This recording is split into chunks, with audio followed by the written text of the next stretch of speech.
Good morning.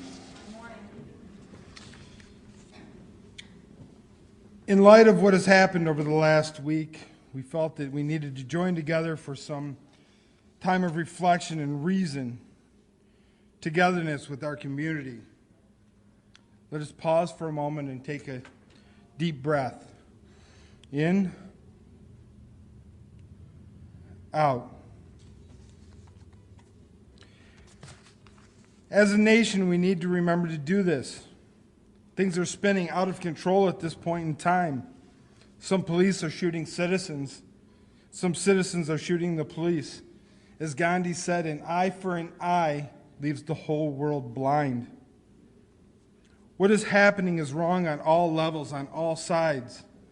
What we need to do is find a way, as a country, as a people, to stop, breathe, and look for a solution to the deeper problem that are causing all of the anger and all of this hate. Do I have the answers? No. As a matter of fact, I don't even have all the questions that need to be asked to help fix this problem. While thinking about this time in our nation, I looked up some quotes and, obviously did the Facebook research for this. I looked to some of the quotes from our civil leaders of the past, from Gandhi, Dr. Martin Luther King Jr., and I looked up some of the quotes or the comments, which I normally don't do, and some of them really good. Someone put up, "A part of me does not want to turn on the news anymore. Then another part of me is saying we need to be constantly reminded so that we can be encouraged to do something to help make a change. I am tired of this."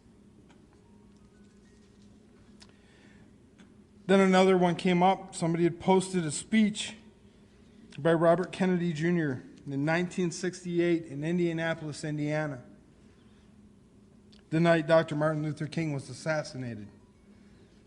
I'd never heard this speech before.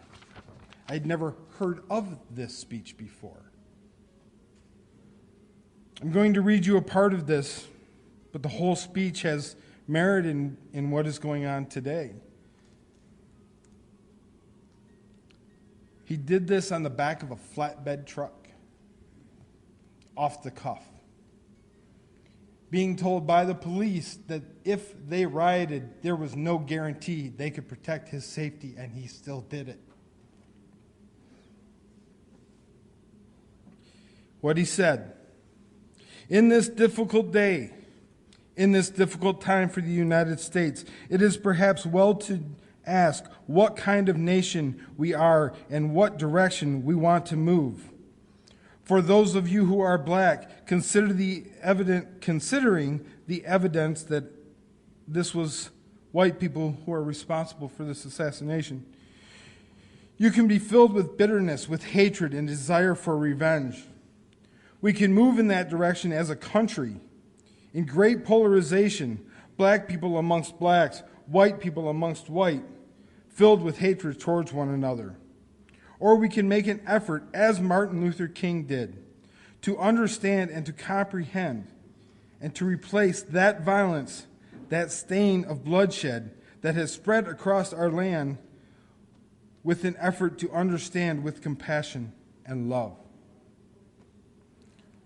For those of you who are black and are tempted to be filled with hatred and distrust at the injustice of such an act against all white people, I can only say that I feel in my own heart the same kind of feeling.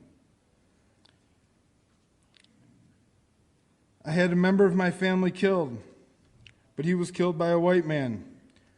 But we have to make an effort in the United States.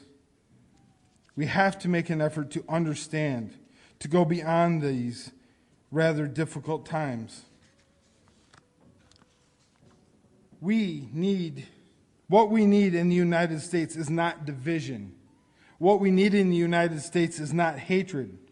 What we need in the United States is not violence and lawlessness, but love and wisdom and compassion towards one another and feeling of justice towards those who still suffer within our country, whether they be white or black. So I shall ask you tonight to return home, to say a prayer for the family of Martin Luther King. That's true, but more importantly, to say a prayer for our own country, which all of us love, a prayer for understanding and that compassion which I spoke. We can do well in this country. We will have difficult times. We've had difficult times in the past. We will have difficult times in the future. It is not the end of violence. It is not the end of lawlessness. It is not the end of disorder. But the vast majority of white people and the vast majority of black people in this country want to live together, want to improve the quality of life, and want justice for all human beings who abide in our land. Very powerful words. I encourage you to look up this entire speech. There's not a lot more to it, but there is more to it.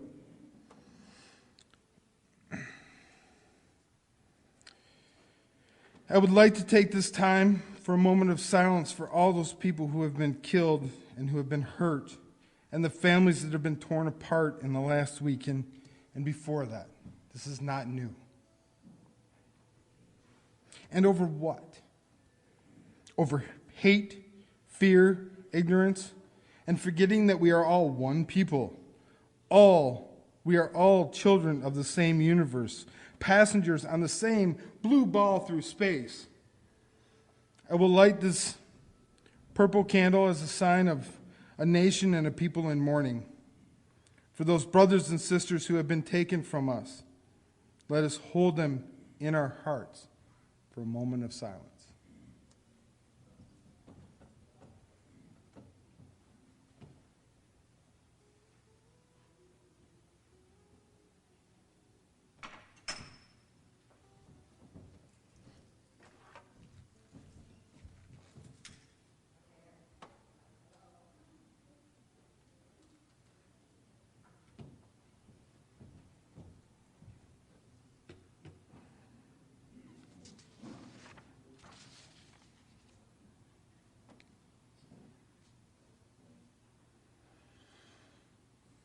Thank you. Now what?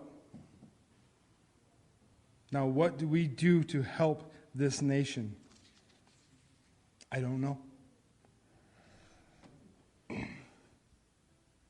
I know that we must stop the hate. That's easy. That's it. I wish it were. I wish it were that easy.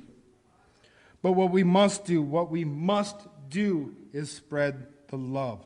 Lots and lots of love in simple ways. A smile here, a hello there, good morning there. And then that person will feel that smile and spread it and pass it on, and maybe, just maybe, we can spread that love.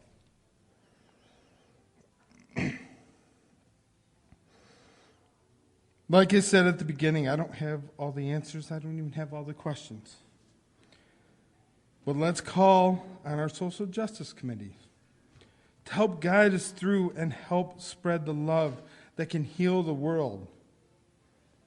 Thank you for joining us here before our regular service. I will extinguish our regular chalice, but I will keep our candle of mourning lit to remind us what we have lost through this hopefully joyous service that we have coming up. As a reminder, I will leave you with this poem. It's called The Allowables by Nikki Giovanni. I killed a spider, not a murderous brown recluse, nor a black widow. And if truth were told, this was a small, papery spider who should have run when I picked up the book.